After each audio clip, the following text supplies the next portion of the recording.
Some new details have surfaced about Supreme Leader Snoke, the villain of Star Wars the sequel trilogy, and this video will contain some light spoilers for Star Wars Episode VIII The Last Jedi. So before I go any further, you have been warned that this video will contain minor spoilers. If you want to check out some other videos on the channel, please feel free to do that. But if you're ready to talk about this, let's talk about it. So, courtesy of MakingStarWars.net, probably one of the most credible websites when it comes to Star Wars information. They have always been on point. Wrote an article recently about the Supreme Leader and the men who are assigned to protect him, as well as his frightening and gigantic mobile base.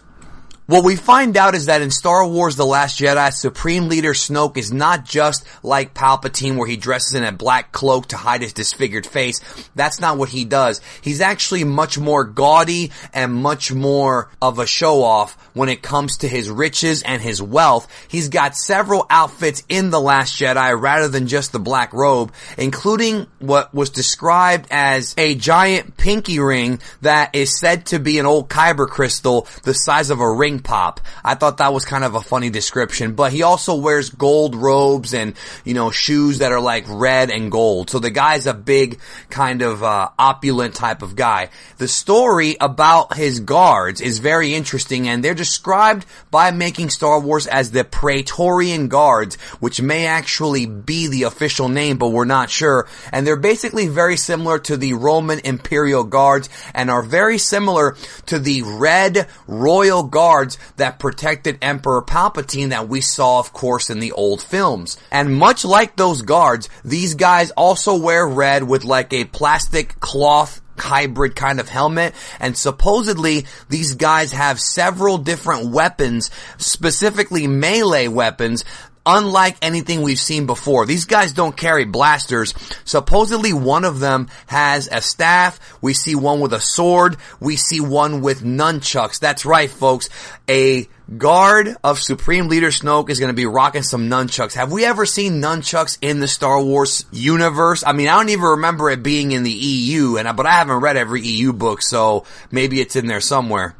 And apparently these guys are supposed to be pretty freaking serious. They are supposed to be really powerful. I've talked to some other Star Wars fans who are speculating that these guards may actually be stronger, physically at least, than Kylo Ren. I don't know if I believe that because Kylo Ren has the Force with him, but then again, that's not physical. These guys are definitely supposed to be up to the task of protecting Supreme Leader Snoke, and some have even said that during Rey's mysterious Force back in The Force Awakens, the dudes who she saw with Kylo Ren was actually these guys, not the Knights of Ren. I think it's still the Knights of Ren, and I think these guys are different, mostly because these guys are supposedly dressed in all red, but the Knights of Ren may also have melee weapons. At least that's what it says in the Star Wars Visual Dictionary. Now, the other thing that's very interesting about this, I guess these leaks or whatever, is the story of Supreme Leader Snoke's mobile base. Now, if you read the Star Wars Force Awakens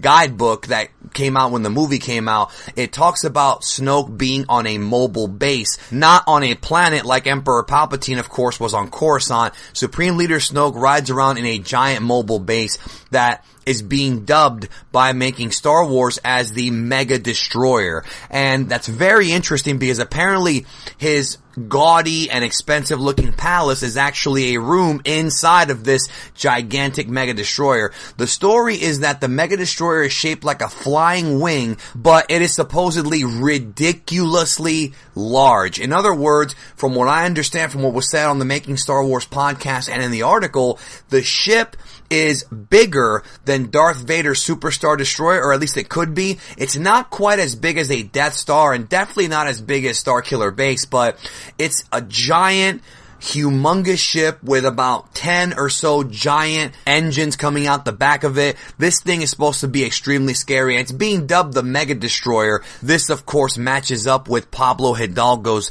description of the mobile base from the original Force Awakens Visual Dictionary book. And from what we understand, and this part is going to be a spoiler, so again, I'm giving you a warning now. This is a spoiler of what could be a potential plot thread.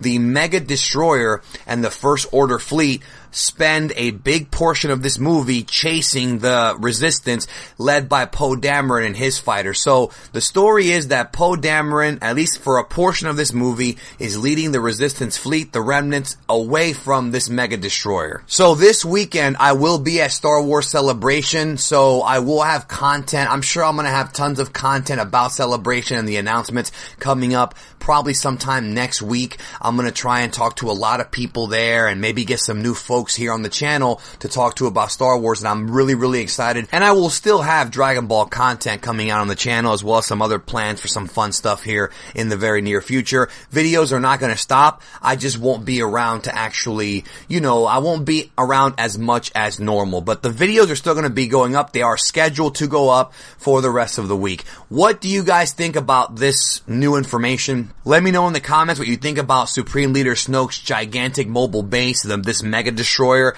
and let us know what you think about the Praetorian Guards. Do you want to see them fight? Supposedly in the spoilers, they are going to see some action. We don't know exactly what, but they are going to see some action.